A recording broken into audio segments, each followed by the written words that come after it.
Hey Dive Buddies, Scuba Steve here with the first installment in my series on online scuba communities.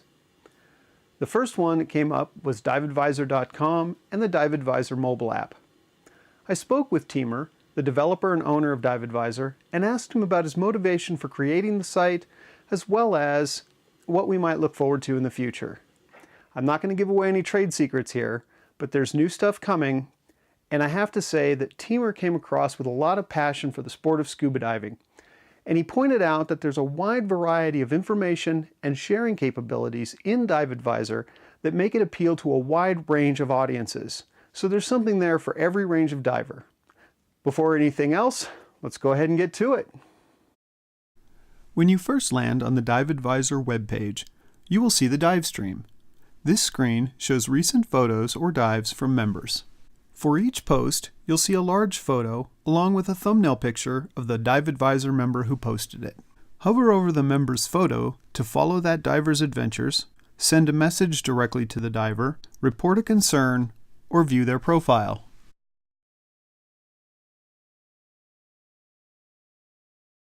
Scrolling to the bottom of each entry, you will see where to read more of the author's post. You can also leave comments, like the post, or even repost it. In the upper left corner, you will find social sharing icons for Facebook, Twitter, Google+, and Reddit. Continue to scroll down through the Divestream to see more posts by Diveadvisor members. In the top menu, you will find a link to the registration page, a login button for existing members, and a link to list your own dive shop or liveaboard if you own or represent one. On the far left, there is a link to the Destinations menu, as well as one for the Diveadvisor Resources section. The first two icons in this menu provide links to a directory of dive shops and liveaboards that have registered on Diveadvisor. There is also a link to return to the Divestream, as well as one for Sub2O, which provides featured articles and content in a blog-style format. By hovering over the Destinations link, you will bring up a menu of countries. Clicking on a country brings you to the Diveadvisor homepage for that location.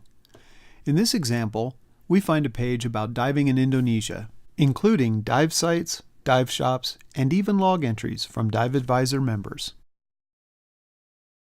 Scrolling down, you can see pictures along with links to additional information specific to that region. Clicking on the dive sites link and scrolling down the page will reveal a list of all the dive sites that users have entered into the Diveadvisor database. By clicking the dive shops link and again scrolling down the page, users will find links to various dive shops in the country. Finally, click the dive logs link to explore the area through the eyes and experiences of other divers.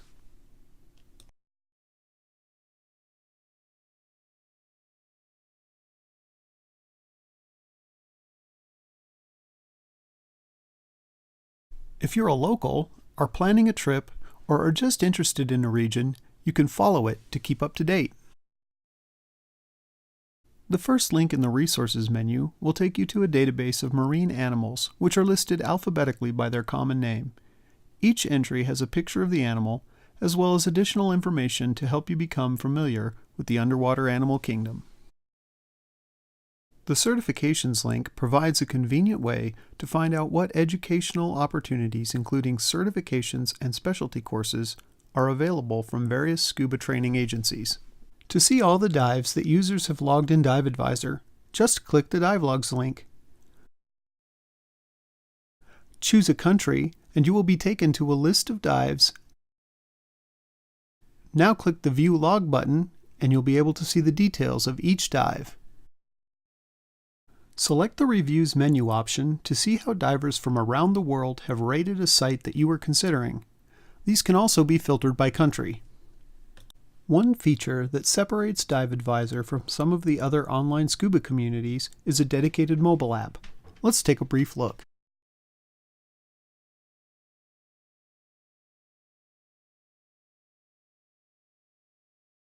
Once you log in, you'll be taken to the Sub2O feed. Tapping the directory icon brings up options to explore by map or list, and also provides access to the marine animal and certifications databases. Here we discover that most of the dive centers in Colorado, where I live, have yet to register with Diveadvisor. I'll have to work on that. Tap on the messages icon to get to know the other divers on Diveadvisor. You can modify and update your profile by tapping the account icon. Log a dive or leave a review while you're on the go. Select the articles icon to return to the Sub 2.0 menu and read articles about diving anywhere you have your phone. Returning to the main menu, select the Marine Animals option to get quick insight into what you've seen or what might be waiting beneath the waves. Should you find yourself interested in a diving specialty while you're away from your computer, you can quickly look up courses available through your agency right on your phone. Do you need to find a backup light for that night dive or the best wreck dive near your hotel? You can search for shops, logged dives, and even look at reviews for whatever location you're in. Well, that wraps up our overview of the Diveadvisor mobile app, and we'll get back to the Diveadvisor website. Click the directory icon to have the dive shops near you revealed on a map. Looking for an on-the-water experience? Click the Liveaboard icon to find operators in the area you want to dive. The Sub 2.0 section provides articles, photo, and video content in a blog-style format written by the folks at Diveadvisor. Members can also submit articles for publication. Everything we've reviewed so far on the website is viewable without registering. However, to add a profile, leave reviews, create a dive log, or submit an article or post, you will need to register. Registration is simple and requires only your name, email address, username, and password to get started. Let's take a quick look at the members-only features of Diveadvisor. Now that we're logged in, you'll notice some new icons. Under your username, you'll find account settings, support, and logout options. You'll also see notification icon, as well as a messages icon where you can interact with other members. Do you represent a dive shop or liveaboard? Register it with Diveadvisor here. You can keep your own scuba diving blog right on the Diveadvisor website and share what diving means to you in your own words. Inside your profile, you can share your personal social media information. You can also access, update, and edit your photos and videos, your dive logs, reviews that you've written, articles you've added to your blog, and dive sites you've added to the system. Well, that about wraps up our dive into the Diveadvisor website and mobile app. You can find their website at www.diveadvisor.com. The Diveadvisor mobile app is available for iOS and Android, and available on the iTunes Store or from Google Play. Thanks for watching. I hope that gave you a brief overview of the features and functions available at Diveadvisor.com. The site is expected to come out of beta in the next few months.